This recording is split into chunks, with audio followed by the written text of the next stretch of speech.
C'est un geste qui revendique une non-violence et une façon de refuser justement voilà, la culture de la violence qui, aux États-Unis, est quand même aujourd'hui clairement un problème.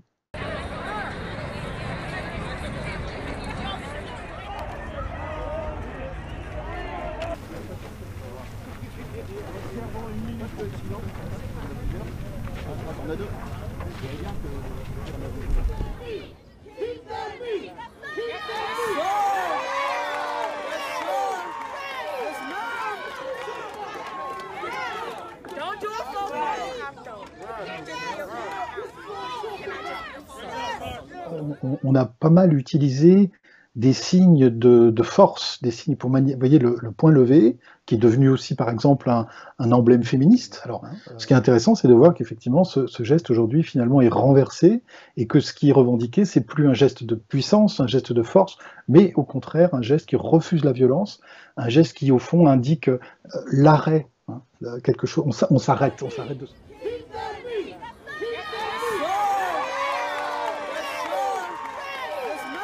On n'avait jamais vu ça. On n'avait jamais vu des policiers s'associer par une performance virale aux minorités qui manifestent précisément contre les violences policières. Et c'est une partie de l'Amérique qui se sent concernée, y compris les forces de l'ordre, qui donc voilà, signifient leur mécontentement et leur protestation contre les violences et la façon dont effectivement l'arrestation de George Floyd a mal tourné. Ce geste, si vous voulez, inverse complètement la problématique et refuse cette violence. Donc refuser la violence policière, c'est aussi l'incarner par un geste d'humilité, qui est un geste d'hommage, qui est un geste doux.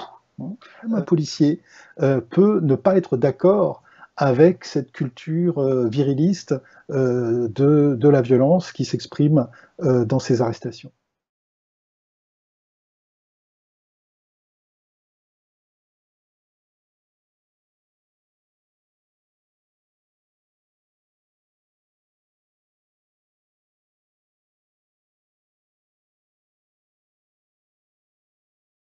C'est un geste qui intervient pendant la campagne présidentielle et que Donald Trump va effectivement critiquer, enfin se moquer et insulter Kaepernick. Voilà, ça fait partie du contexte qui est évidemment tout à fait présent pour les Américains. En fonction des prises de position qui étaient celles de Trump depuis le début des émeutes, c'est aussi clairement un geste de protestation contre Donald Trump.